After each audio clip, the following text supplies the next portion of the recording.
Special counsel defends law, rejects Trump's immunity bid to Supreme Court. Hello and welcome back to the News Media Hands channel. We have an important update on the submission of the special counsel brief on Trump's immunity case at the Supreme Court. Let's dive deeper into this and uncover the potential consequences and implications of this important case. As always, remember that we value your comments and feedback, and your subscriptions help grow the channel. Now, let's get started. The special counsel investigating federal criminal charges against Donald Trump for his alleged attempts to overturn the results of the 2020 election, filed a brief with the U.S. Supreme Court on Monday.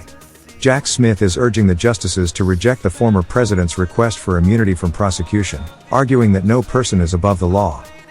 In a resolute stance against the notion of unchecked power, special counsel Jack Smith has boldly urged the U.S. Supreme Court to dismiss Donald Trump's audacious claim of immunity from prosecution. With the weight of legal precedent and constitutional integrity behind him, Smith emphasizes that no person is above the law, not even a former president. Smith argued that Trump's stance lacks support from the Constitution, American history, and the general public's understanding that presidents are not exempt from legal proceedings. Smith further added that even if the Supreme Court ruled that former presidents are granted certain immunities, Trump's actions, which were a matter of private conduct, could still face prosecution since they were not considered official acts. Smith's argument, encapsulated in a brief filed on Monday, strikes at the heart of Trump's attempt to shield himself from accountability for his actions surrounding the 2020 election. The former president's endeavor to evade justice for his alleged efforts to overturn the election results stands as an unprecedented assault on the structure of our government, Smith contends. The framers never endorsed criminal immunity for a former president, and all presidents from the founding to the modern era have known that after leaving office they faced potential criminal liability for official acts, Smith told the court. The effective functioning of the presidency does not necessitate immunity for past transgressions, Smith asserts, countering Trump's assertion that immunity is essential for the presidency to operate without undue interference.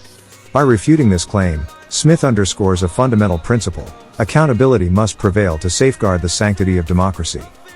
Moreover, Smith dismisses Trump's argument that his actions were shielded under the umbrella of official presidential duties. He distinguishes between legitimate presidential responsibilities and Trump's alleged private machinations aimed at retaining power through deceit.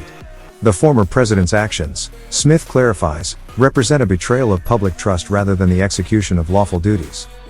Smith's unwavering stance has garnered support from a coalition of 19 retired military officers and national security officials, who join in rejecting Trump's claim of immunity. Their collective voice reinforces the imperative of upholding democratic principles and rebuffing attempts to undermine the rule of law. Trump's assertion of immunity not only threatens the integrity of ongoing legal proceedings but also sets a dangerous precedent for future leaders. Smith aptly rebukes Trump's attempt to cloak himself in immunity, cautioning against the erosion of democratic norms and the proliferation of authoritarianism. The Supreme Court is set to hear arguments on April 25, with a decision expected by July. President Trump is expected to submit his written response to Smith next week. Smith tried to counter Trump's claim that if there is even a limited form of immunity for former presidents, then lower courts would have to review how that immunity could be applied in Trump's case. If most of the justices decide to take that path, it could considerably prolong the trial. According to the special counsel, a significant number of Trump's actions were not public. The Constitution does not provide any authority to a president to certify the election of their successor. Therefore, Smith argued that Trump's attempts were part of a private scheme with the involvement of private actors, to fraudulently stay in power. The Supreme Court's forthcoming decision holds profound implications for the future of American democracy.